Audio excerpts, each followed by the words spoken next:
Mic check, 1 2 1 2. Can we get serious now? One thing that did happen during the 60s was some music of an unusual or experimental nature did get recorded and did get released. Now look at who the executives were in those companies at those times. Not hip young guys. These were cigar-chomping old guys who looked at the product that came and said, I don't know. Who knows what it is? Record it, stick it out. If it sells, all right. We were better off with those guys than we are now with the supposedly hip young executives who are making the decisions of what people should see and hear in the marketplace. Success in the music business begins with a dream, a vision. This podcast will give you, the listener, the insight and tools to turn that vision into a reality. Meet the industry professionals who work day by day behind the scenes, helping to make those dreams come true. Welcome to the business side of music. Okay, hey, we're in the studio today here in Nashville, Tennessee. Got a couple really great people with us. Phil Keaggy's here, and just, you know, I started to go down your bio and made some notes, and I went, okay, I don't have that much paper. For those that may just not know who you are, Gospel Music Hall of Fame member, you've released more than 60-plus albums, 7-time Dove Award recipient, been nominated twice for Grammys. According to Guitar Player magazine, one of the world's top 3 finger-style picking guitarists. That's out of a category of 9 fingers. Well, Yeah. that puts you right there in the top third. Well, if you count all 10 fingers, there's some great guitar players. I think we're much better than I am. We're going to stick with this one. Started playing guitar at 10, right? And you actually wanted to be a drummer. Yeah, true. Yeah. True. But wound up with a Sears Silvertone guitar. Sears Silvertone. Yeah. They were in competition with the Montgomery Wards and Thrifties at that time. And Harmonies and Stellas. Some of the best guitars ever not made. 1970s, you had a band called Glass Harp. When I was doing some research on that, found out you opened up for some of my favorite acts, the Kinks, Iron Butterfly, Yes, Traffic. Of course, Grand Funk Railroad, and my all-time favorite, Chicago. So definitely was out there. And Glass Harp, doing my research, you guys wound up becoming one of the pioneers, what's now known as jam rock, which is so popular with so many of the young kids today with groups like the Grateful Dead and Fish. So kind of set the groundwork for them. When you think about it, you know, you had jam bands emerging like Cream, 66. You could say, in a sense, that Yardbirds were a jam band, you know. Jimi Hendrix Experience.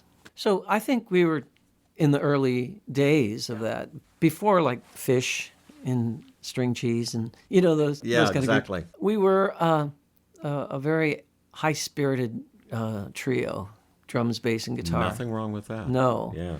Our bass player, Daniel, played so well with John, a very percussive bass player, and he always stuck to the roots, you know, of the chords and progression, which gave me all this freedom to go off into those places that I like to go and explore, you know. And plus, at the time, I was listening to a lot of classical.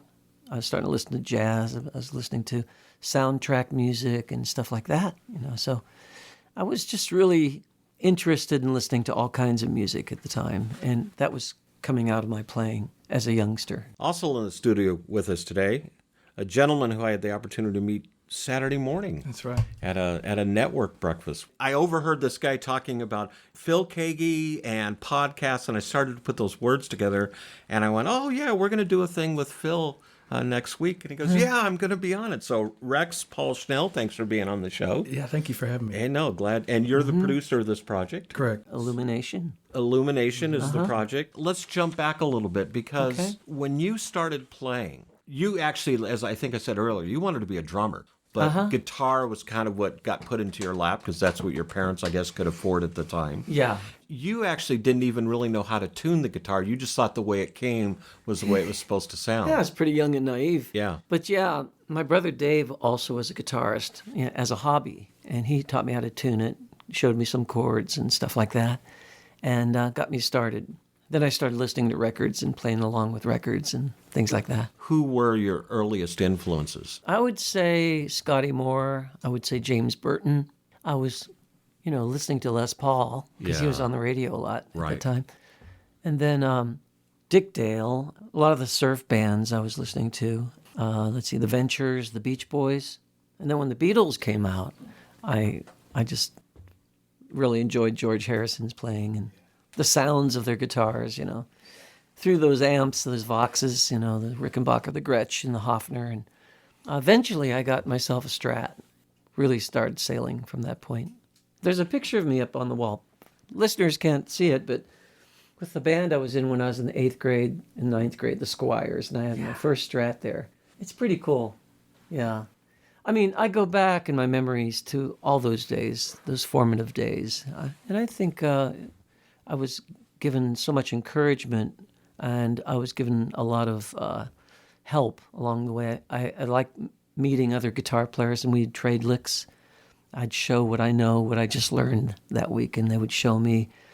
And there was an excitement that went along with being a kid and having a guitar and listening to your favorite groups on the radio and then buying the records and sitting with the turntable and, picking out bits. That's how I learned. I didn't learn how to read music. And it also seems like back in that time, in the 60s and 70s, guitar playing really kind of came into its formative years. I would say so, yeah. Mm-hmm. And that, listening to people like Eric Keith Brand from Iron Butterfly or Terry Kath from Chicago, and of course Hendrix, those guys, they were just a few back in Clapton that kind of really set the path for a lot of guitarists. Of course, like Quicksilver, Messenger Service, remember them? I do. They used to do that great jam stuff, They're a Capital group. But I think I was also listening to Mike Bloomfield a lot. He was a real influence. I got a Les Paul because of him, and I loved his tone. Great tone. B.B. King had great tone. And they just played their guitars right in those amps, and they crank it. And Bloomfield, especially, when he was with, like, Nick Gravenitis and Charlie Musselwhite. I mean, those guys were just... You'd get them on stage together, and it was just magic. It was. Yeah. Unfortunately, there's not a lot of video of those days.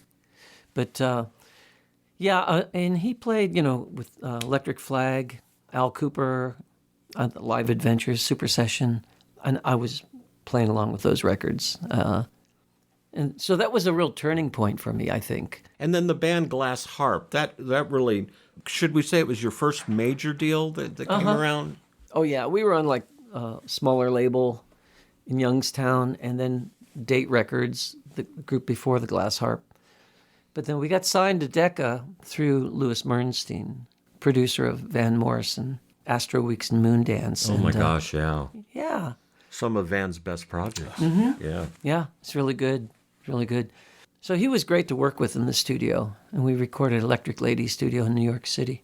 So, great studio. Of all the albums you've done, and I mean, this is, try not to make it a loaded question, but of all the albums you've done, your studio, your compilations, your holiday albums, your Christmas albums, is there one that really stands out more than any of them?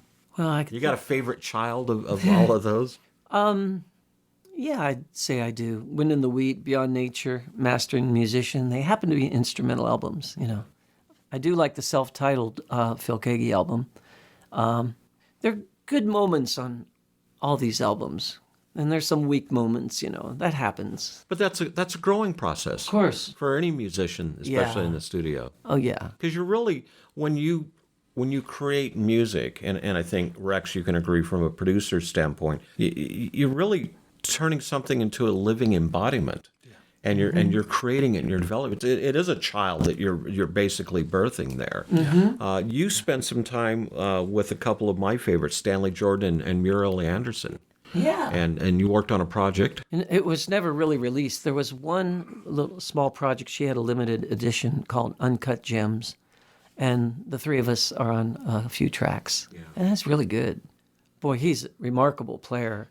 Just remarkable. And I had a lot of fun, being a part of that trio in those recordings. I have them here. The 3 albums I did with Jeff Johnson are very special. Frio, Sweetwater Sky, and the new one, Cappadocia.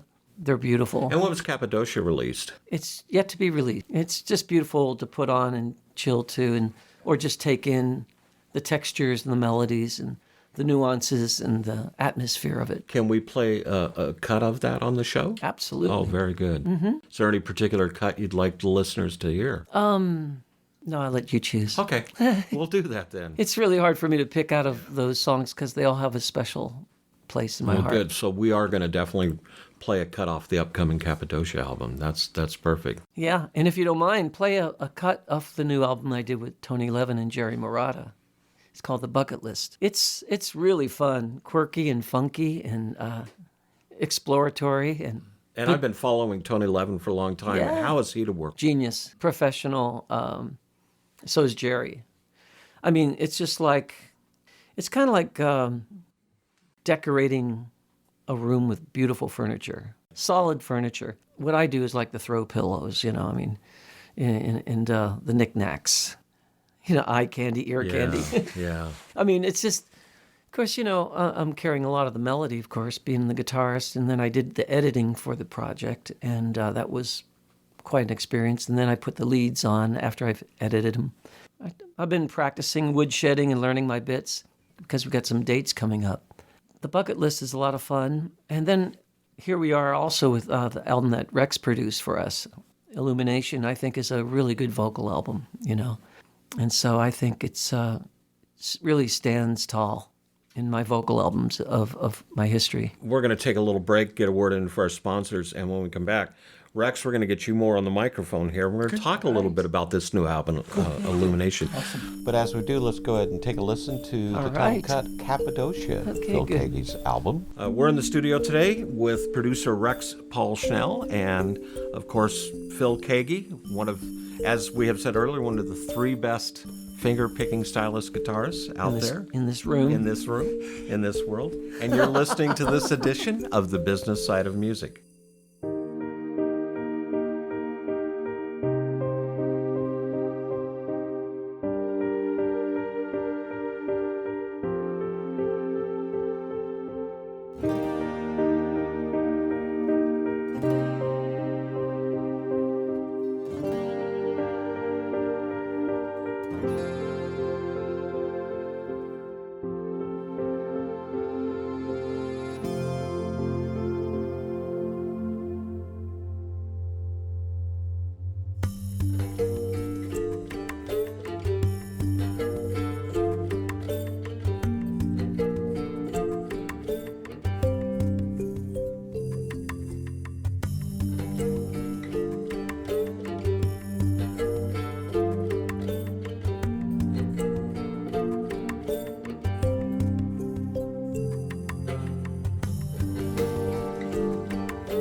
Hey, this is Rich Redmond, and you're listening to The Business Side of Music. You're listening to the business side of music.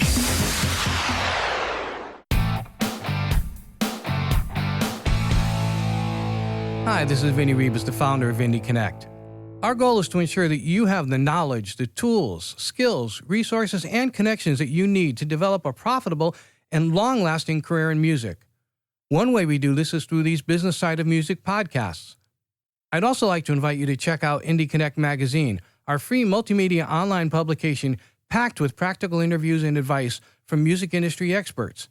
Go to www.indieconnectmag, that's www.indieconnectmag.com. Let us walk with you and guide you every step of your musical journey.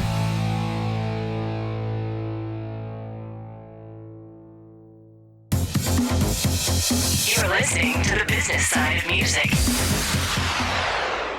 Hey, we're back in the studio. You're listening to this edition of the Business Side of Music. Phil Keaggy's with us, along with his producer, Paul Schnelle, talking about your new album, Illumination. Rex, why don't you kind of take us down the road a little bit and tell us what this is all about? Yeah, it's I have been an artist and guitar player and producer, and I invited Phil to play on a record I did about 2005 or so, and that's when we first kind of started musically collaborating. Musically, what is your weapon of choice? Guitar. Yeah. The guitar. That record had Eric Johnson, Phil Keaggy, Dan Huff. Just kind of a serendipitous. Just whoever you could find off the street. My right? heroes, yeah. And they agreed to play, and which was just for me. I was the blind date and had a great time. It was a good record, more kind of the style that Illumination ended up being as well. Progressive rock, melodic, vocal based, but yet kind of prodigious playing, and big fan of Yes, big fan of Trevor Rabin, big fan of all the best rock productions that had great songs and great performances is kind of where it developed. And so fast forward about a year and a half ago, we just kind of started talking about, I had wrote a song on Phil's previous record, All at Once.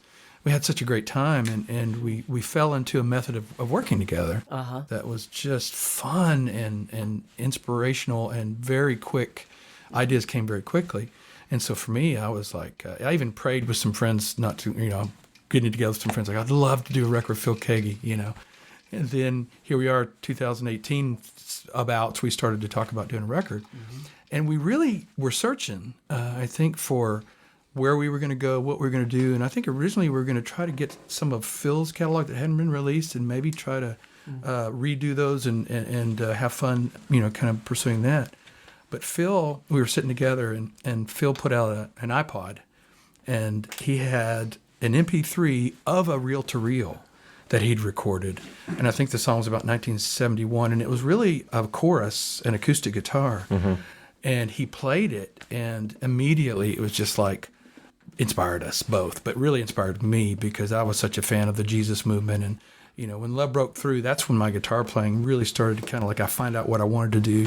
And that's, I heard Time and I heard some of the other stuff. And then I went backward actually after that and found Glass Harp and some other things. But so I also, as a songwriter, producer guy too, thought, well, maybe we could collaborate that way. So Phil invited, say, hey, let's work on this together.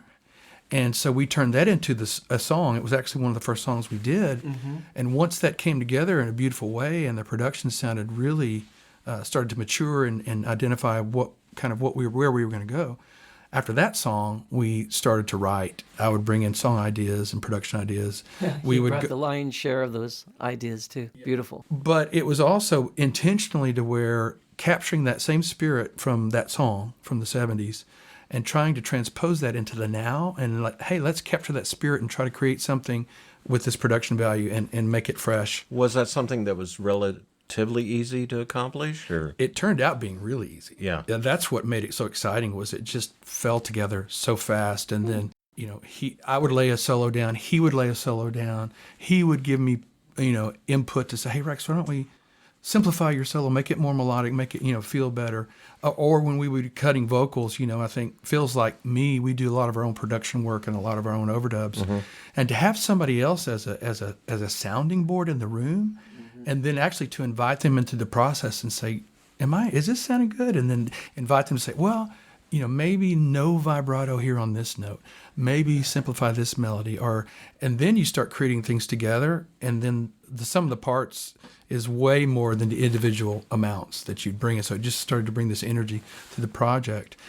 And then as we started getting into the project, and not only is it really good songwriting, but there's a lot of pretty amazing guitar playing. Where solos where we trade. Mm-hmm.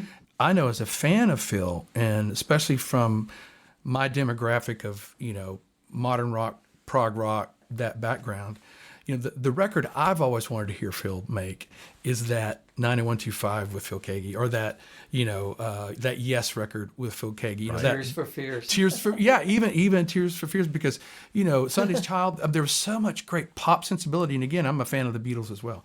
So we borrowed all those elements, came together, and then we started to redo some of the classics. And I want to sideboard here real quick, because I actually just saw a trailer today of a movie. When we talk about the Beatles, was it yesterday? Yesterday, I saw that that trailer yesterday. about Yesterday.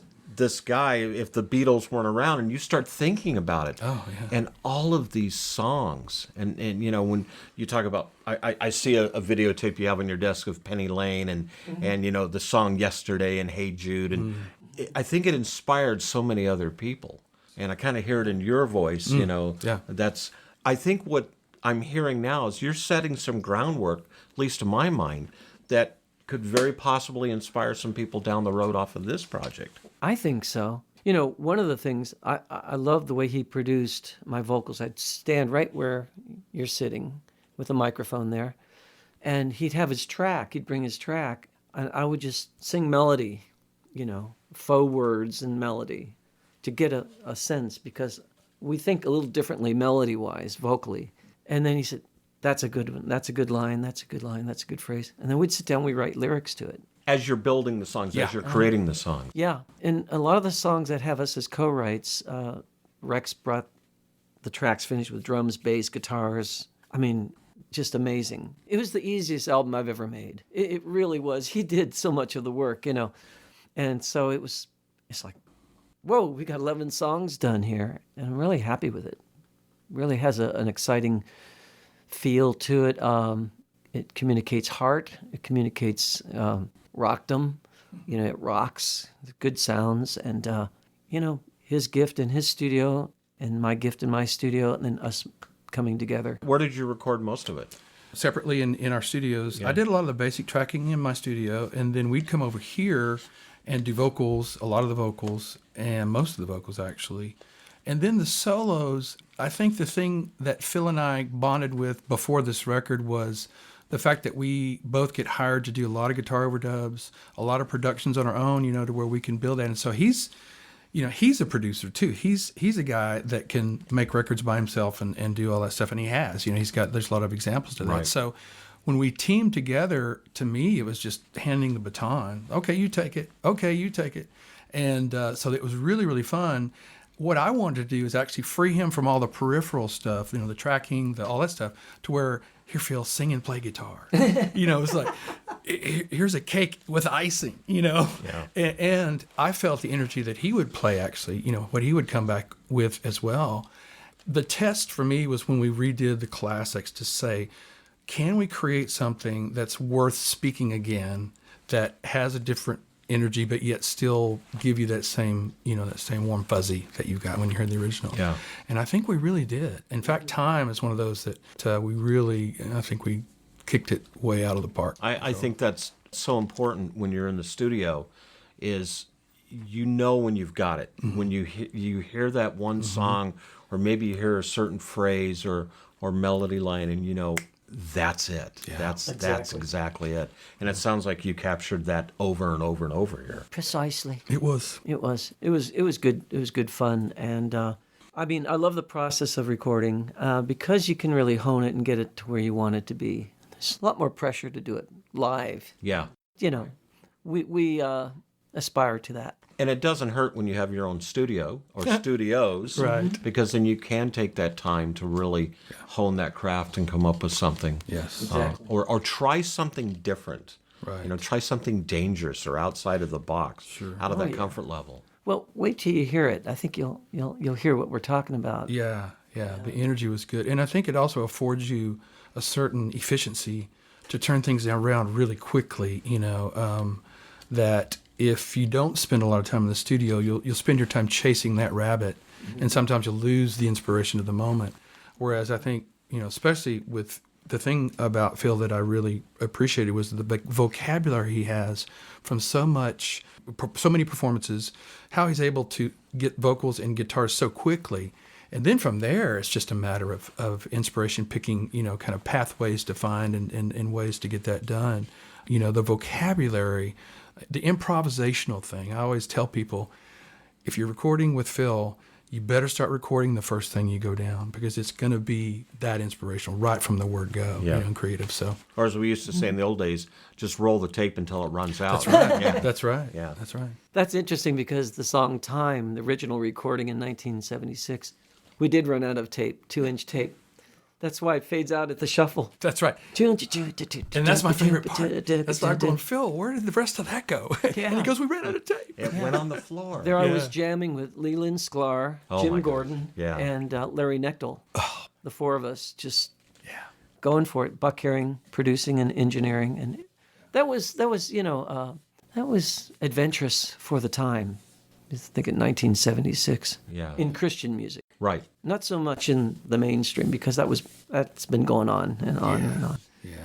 But it was nice to enter that world for me, play with those guys. It was really cool. We're going to take another little break, and when we come back, we're going to talk some more with Phil Keaggy and Paul Schnelle here in the studio, Nashville, Tennessee. And you're listening to this edition of The Business Side of Music. Hey, this is Billy Droz, and you're listening to The Business Side of Music. You're listening to the business side of music. Wow, I just joined the Music Starts Here community. This is a truly hidden gem for anyone in the music business. Whether you live in Nashville or anywhere else in the world, Music Starts Here is like a GPS for your music career. This is the place to be if you want to get advice and direction from some seriously talented musical people who have been where you want to go. Music news, events, and a great big community with resources for artists, songwriters, musicians, studio and tech, along with music business advice from pros in the industry, all on one site. Make sure you get your free profile now. Go to www.musicstartshere.org. That's musicstartshere.org. You're listening to the business side of music. Well, we're back in the studio with Paul Schnelle. Got it right this time. All right. Yeah. Paul Schnelle and Phil Keaggy. I got to tell you, during the break, they honored me, and I'm going to just say that, man, they honored me with listening to some of the music off the new album. There's one word, and I think it's a massive understatement, and that it's wow.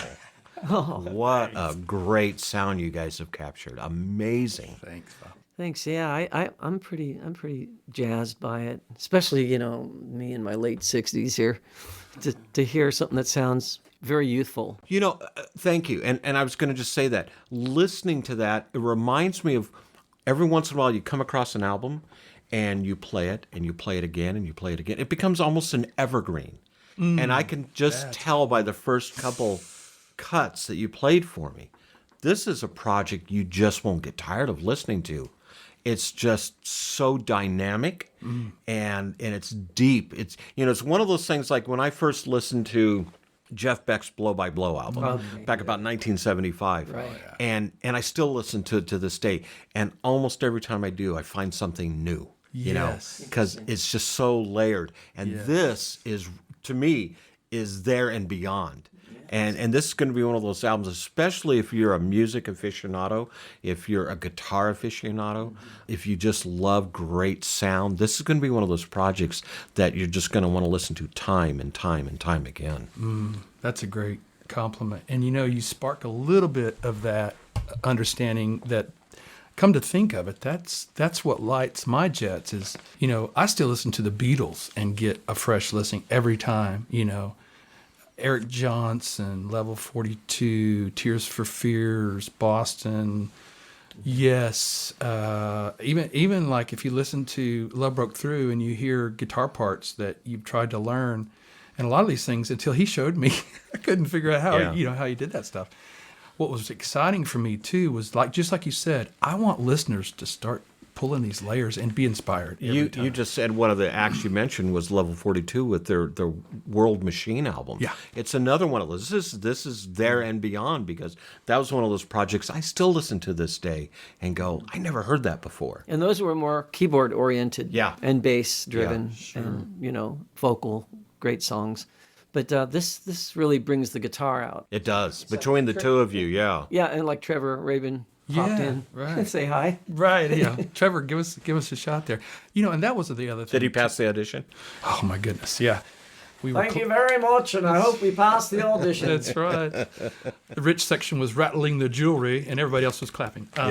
But that's exactly why I know that stylistically, what I do is kind of a Dan Huff, and I'm a big fan of Dan Huff and Eric Johnson, but more look after Dan Huff. And of course, Phil's got this unique, this tone. Even if you were listening to some of the solos, which we were listening to a while ago, he was free to actually choose a way to differentiate our tones. Like he would pick an out of phase tone, and then it would maybe be a little cleaner, or the power amp distortion of his amp would speak a little differently, and then he played this amazing solo, but they still spoke differently in the track. It's like two different people having a conversation. Right.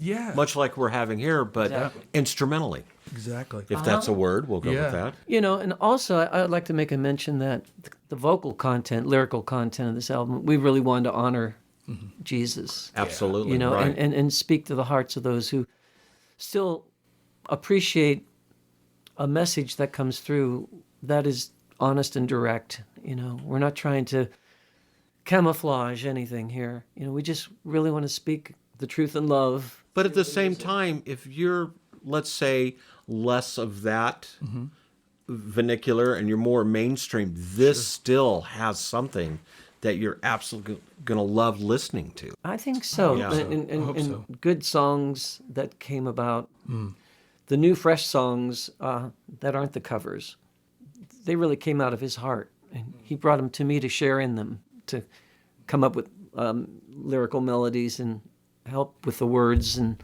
he helped me with my words, and it was pretty nice collaboration, really nice. How many cuts on the album? 11 cuts. 11. That's right. It goes to 11. One more than 10. It goes to 11. That's right. There you have that. It's one more, isn't it? It's one more. Why? Because. Yeah. It's great. When's the release date on this? We're looking in the middle of March probably for official release. Okay. We're right in the middle of our Indiegogo has just closed out. So now we've got to find out how much of the fulfillment, and we'll do all the fulfillment, but then is there any money left over for promotion and that kind of thing. So we're diving into the mysterious world of how do you get it heard. Yeah, exactly. And hopefully through our podcast we can accomplish some of that with our listeners. And we definitely want to play a cut. We listened to Time during the break, and to me I think that's just a great way to close that show. Let's just we're going to put that one on and let people hear what you guys have created. This is amazing. Wow, thanks, Bob. What's next for you two? I think we just, like this record, it kind of birthed itself. And so my heart, as a fan of Phil Keaggy, I would like to hear some unreleased material come out.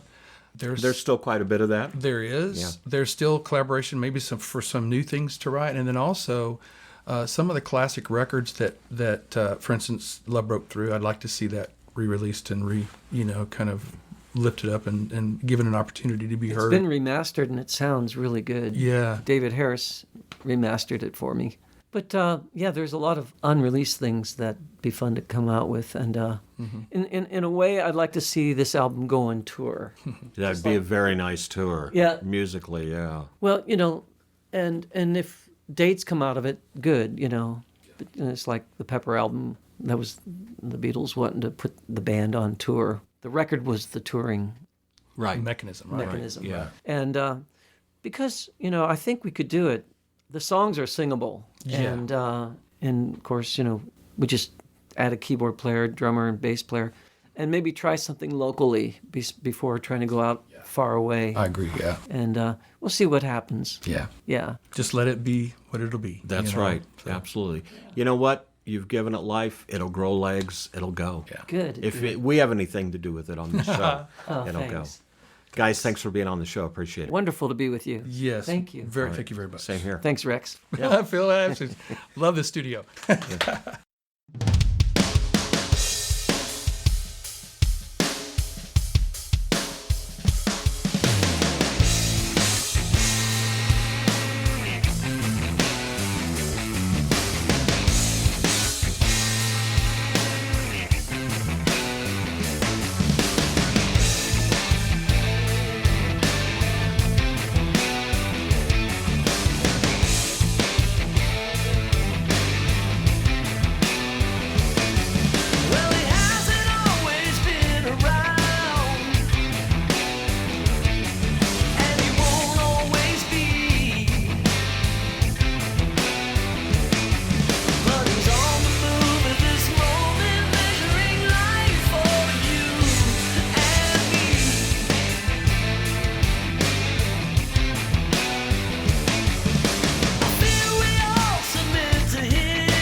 Business Side of Music is the creation of Tom Sabella and Tracy Snow and is produced by Bob Bender. Co-producer for the show is Vinny Ribas. The Business Side of Music is recorded at Music Dog Studios in Los Angeles, California and Nashville, Tennessee. Production sound designed by Keith Stark. Voiceover and promo by Lisa Fuson.